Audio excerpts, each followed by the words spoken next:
दोस्तों, आज सुबह एडिलेड जाने का प्लान था मेलबर्न से और इसकी जो वजह है वो मैं आपको आगे चल के बताऊंगा। लेकिन इसी वजह से ये गाड़ी की सारी इंस्पेक्शन हो रही थी। गाड़ी का ऑयल देखा जा रहा था, गाड़ी के टायर्स देखे जा रहे थे ताकि रास्ते में किसी किस्म की प्रॉब्लम का सामना ना करना पड़े। वैसे तो सुबह जल्दी उठ के जाने का प्लान था मेरा, लेकिन खाना ज़्यादा खाने की वजह से आंख नहीं खुली। एनीवेज, अभी ज़रा गाड़ी के अंदर फ्यूल डलवाना था, तो फ्यूल डलवाने के बाद बाकी बातें करते हैं।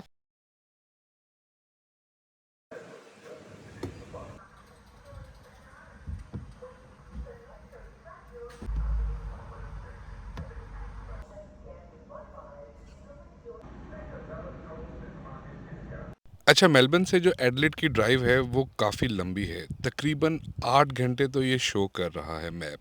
लेकिन ऑलमोस्ट आपको 9 घंटे लग जाते हैं क्योंकि रास्ते में आप ब्रेक्स वगैरह तो लेते रहते हो। तो यार, एडिलेड जाने की जो वजह थी वो था मेरी वाइफ का एग्ज़ाम।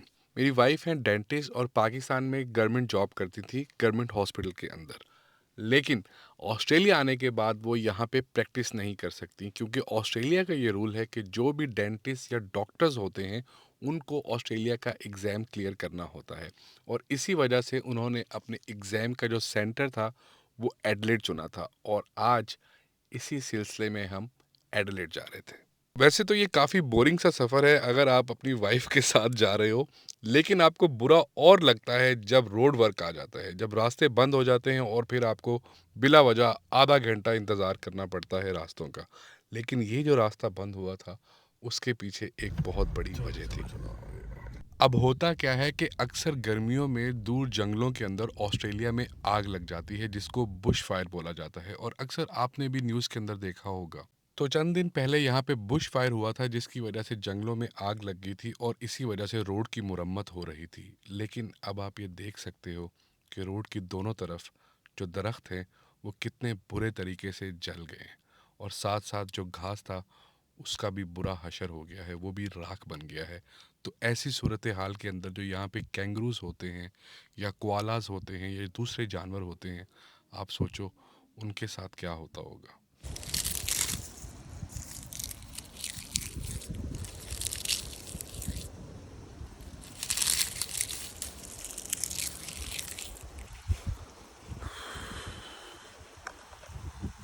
सब जल गया यार, सब जल गया। खैर, तकरीबन 4 से 5 किलोमीटर गुजरने के बाद चीज़ें नॉर्मल होना शुरू हुई और फिर से हमें दोबारा ग्रीनरी नज़र आने लगी, और अब हम तकरीबन अपने सफ़र के मिड में पहुंच चुके थे और ये एक बहुत ही खूबसूरत सा गांव आ गया था। यार, ऑस्ट्रेलिया के जो गांव हैं वो बहुत खूबसूरत होते हैं और हर तरह की आपको फैसिलिटीज़ मिलती हैं। ये आप इंफ्रास्ट्रक्चर देख लो, इसके बाद आप ये घर देख लो, कितने खुले खुले और कितने ज़बरदस्त तरीके से साफ़ सुथरे अंदाज में मैनेज किए गए हैं। इसके अलावा खामोशी चेक करो, आपको दिन के अंदर भी कोई शख्स नज़र नहीं आएगा। न जाने कहाँ चले जाते हैं सब लोग। लेकिन मुझे ये खामोशी बहुत पसंद है और इसी वजह से यहाँ पे एक नदी नज़र आई जहाँ पे मैंने अपनी गाड़ी पार्क की और कुछ देर के लिए रुक गया।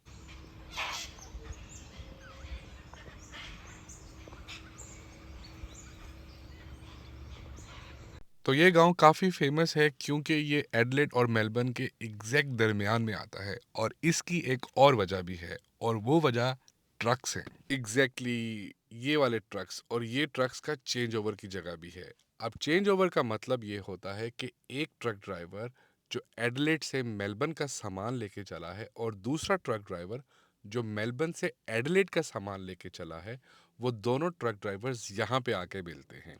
क्योंकि ये जगह तकरीबन दरमियान में है, तो इस वजह से यहाँ पे आने के बाद ये दोनों अपने ट्रेलर्स की अदला बदली कर लेते हैं, और फिर इस तरह से एडिलेड वाले ड्राइवर को मेलबर्न जाना नहीं पड़ता और मेलबर्न वाले ड्राइवर को एडिलेड नहीं जाना पड़ता, और रास्ते में ही ये चीज़ें एक दूसरे के साथ बदलने के बाद वापस अपने अपने शहर चले जाते हैं और चीज़ें काफ़ी आसानी के साथ एक जगह से दूसरी जगह पहुंच जाती हैं। तो अगर आप बी डबल के नए ड्राइवर हो तो आप चेंज ओवर का काम ज़रूर पकड़ना, क्योंकि इसके अंदर पैसे भी बहुत अच्छे हैं और काम भी बहुत आसान है। तो खैर, यहाँ से निकलने के कुछ देर के बाद ही साउथ ऑस्ट्रेलिया स्टार्ट हो जाता है और साउथ ऑस्ट्रेलिया की स्टेट के अंदर एडिलेड है। लेकिन एडिलेड पहुंचने से पहले जैसे ही आप साउथ ऑस्ट्रेलिया के अंदर एंटर होते हो, दो बड़ी अजीब सी चीज़ें आपके साथ होती हैं। पहली बात तो ये कि एडिलेड मेलबर्न से हाफ एन आवर पीछे है, तो जैसे ही आप साउथ ऑस्ट्रेलिया में एंटर होते हो, कुछ देर के बाद आपकी जो घड़ी है वो खुद ब खुद ही आधा घंटा पीछे हो जाती है, और आपको इसका काफ़ी देर के बाद अंदाज़ा होता है। और सेकेंडली, अगर आपके पास फ्रूट्स या वेजिटेबल्स हैं तो वो आप एक स्टेट से दूसरी स्टेट नहीं लेके जा सकते, वो आपको बिन के अंदर फेंकना होते हैं, और हर स्टेट के बॉर्डर के ऊपर इस तरह के बिन्स और इस तरह के बोर्ड्स लगे होते हैं। इसकी सिंपल सी वजह ये होती है कि कोई भी जरासीम या कोई भी बीमारी आप एक स्टेट से दूसरी स्टेट ना लेके जाएं, और अगर आप ऐसा नहीं करते तो फिर आपको $350 का फाइन हो सकता है। फाइन के ऊपर बहुत जोर देते हैं यार ये। हर चीज़ के ऊपर फाइन, हर चीज़ के ऊपर टैक्स लगा। यार, यहाँ से एडिलेड तकरीबन 3.5 घंटे दूर था, और शायद आपने एक चीज़ नोट ना की हो कि पाकिस्तान की तरह इधर रास्ते में आबादियाँ नहीं आती। बहुत कम कम जगहों पे गांव होते हैं, और इसी वजह से यहाँ पे इमिग्रेंट्स की हमेशा से ज़रूरत रहती है।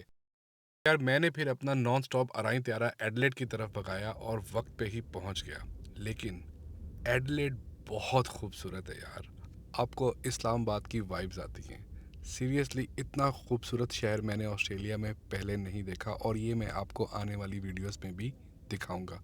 उम्मीद है कि आपका रमज़ान बहुत अच्छा जा रहा होगा। मुझे अब अफ्तारी करनी है। अपना ढेर सारा ख्याल रखिएगा। Till that, thank you so much. Piece.